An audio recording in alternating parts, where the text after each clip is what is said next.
स्वागत है आप सभी का CODP लर्निंग चैनल पर।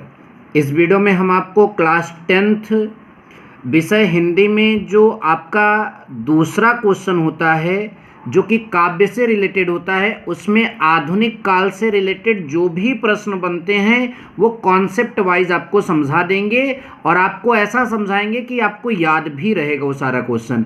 इस टॉपिक से रिलेटेड कुल 5 नंबर के क्वेश्चन आते हैं, इसलिए वीडियो महत्वपूर्ण हो जाता है। शुरू से अंत तक देखिएगा, ठीक है।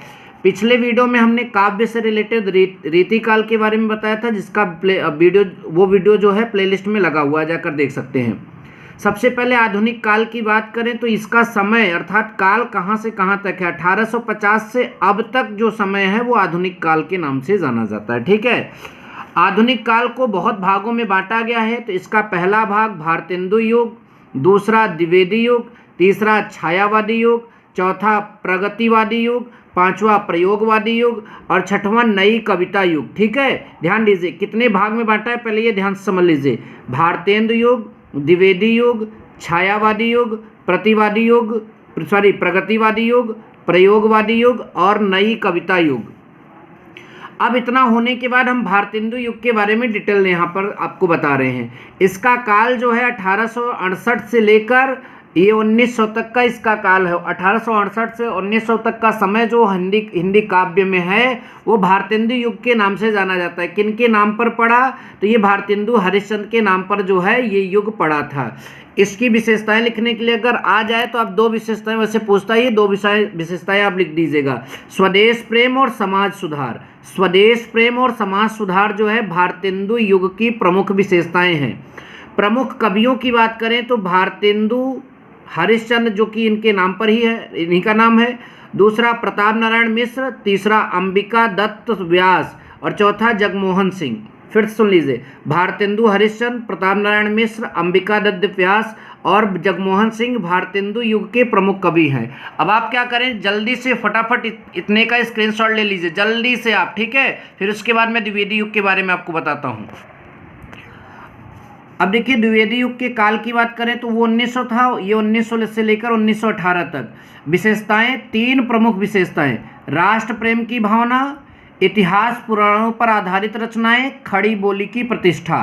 ध्यान दीजिए, राष्ट्र प्रेम की भावना, इतिहास पुराणों पर आधारित रचनाएं, खड़ी बोली की प्रतिष्ठा द्विवेदी युग की मतलब की विशेषताएं हैं। प्रमुख कवि द्विवेदी युग में तो पहला जिनके नाम पर बड़ा है द्विवेदी युग, महावीर प्रसाद द्विवेदी, मैथिली शरण गुप्त, हरिऔध अयोध्या सिंह उपाध्याय, शायद हरिऔध इनका पूरा नाम है, राय देवी प्रसाद पूर्ण, ठीक है, राय देवी प्रसाद पूर्ण। ये चार प्रमुख कवि हैं द्विवेदी युग के। आप इसका भी स्क्रीनशॉट ले सकते हैं, अभी मैं पूरा भी दिखाऊंगा स्क्रीनशॉट लेने के लिए। छायावादी युग, तो इसका जो काल है वो 1918 तक था, तो ये 1918 से 1936 तक है। विशेषताएं, निजी वेदना की अभिव्यक्ति, दूसरा प्रकृति चित्रण, तीसरा श्रृंगार और प्रेम की कविताएं। फिर सुन लीजिए, निजी वेदना की अभिव्यक्ति, प्रकृति चित्रण, श्रृंगार और प्रेम की कविताएं, ये छायावादी युग की विशेषताएं हैं। प्रमुख कवियों की बात करें, जयशंकर प्रसाद, सुमित्रानंदन पंत, सूर्यकांत त्रिपाठी निराला और महादेवी वर्मा। जयशंकर प्रसाद, सुमित्रानंदन पंत, सूर्यकांत त्रिपाठी निराला और महादेवी वर्मा इस युग के प्रमुख कवि हैं, ठीक है, ध्यान दीजिएगा। फटाफट द्विवेदी युग और छायावादी युग का स्क्रीनशॉट लीजिए और अपने कॉन्सेप्ट को जबरदस्त तरीके से याद रखिए, ठीक है। अब हमारा आ जाता है प्रगतिवादी युग। यह आपका सन 1936 से 1943 तक माना जाता है। विशेषताएं, पूंजीवादी का विरोध, दूसरा मजदूरों की दीन दशा का चित्रण और अनास्था की भावना। ये तीन प्रमुख विशेषताएं और दिस इज मोस्ट इंपॉर्टेंट, ये तुम्हारा विशेषता लिखने के लिए आ सकता है। प्रगतिवादी युग की विशेषताओं में पूंजीवादी का विरोध, मजदूरों की दीन दशा का चित्रण और अनास्था की भावना। प्रमुख कवि की बात करें तो केदारनाथ अग्रवाल, नागार्जुन, शिवमंगल सिंह सुमन, त्रिलोचन। केदारनाथ अग्रवाल, नागार्जुन, शिवमंगल सिंह सुमन, त्रिलोचन, ये प्रगतिवादी युग की प्रमुख मतलब की कवि हैं, याद रखिएगा, स्क्रीनशॉट ले सकते हो। अब यहाँ पर प्रयोगवादी युग 1943 से जहाँ पर वो समाप्त हुआ है और 1953 तक। विशेषता, कविता में नए प्रयोग, निराशा की भावना, ठीक है, मैंने 2 बार लिख दिया, 2 बार लिख दिया, जबकि ये एक ही बार होगा, तो 3 बार यहाँ पर लिखने की ज़रूरत नहीं है। कविता में नए प्रयोग, निराशा की भावना।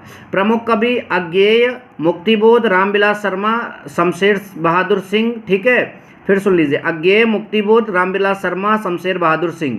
ठीक, अब आप दोनों जो है युग का यहाँ पर आप स्क्रीनशॉट ले लीजिए, एक अच्छा सा स्क्रीनशॉट। ठीक है, प्रयोगवादी युग की और प्रगतिवादी युग ऊपर है उसका भी। ठीक है, एक और बचता है, उसके बारे में भी जान लेते हैं। अगला है नई कविता युग, इसका काल 1954 से अब तक है। प्रमुख कवि की बात करें, इसकी विशेषता नहीं पूछी जाती, ध्यान दीजिएगा। इसमें प्रमुख कवि की बात करें तो अज्ञेय, भवानी प्रसाद मिश्र, सुदामा पांडे धूमिल, केदारनाथ सिंह, धर्मवीर भारती। तो ये रही आपका जो है दूसरा जो आपका होता है काव्य साहित्य का इतिहास। ये पूरा मैंने आपको यहाँ डिटेल से समझा दिया। अब नेक्स्ट वीडियो में जो है नेक्स्ट टॉपिक क्लियर करेंगे, और हमारे चैनल पर हिंदी का पूरा कोर्स उपलब्ध है, आप सभी लोग अच्छे से तैयारी कर सकते हैं। थैंक यू सो मच, जय हिंद, वंदे मातरम।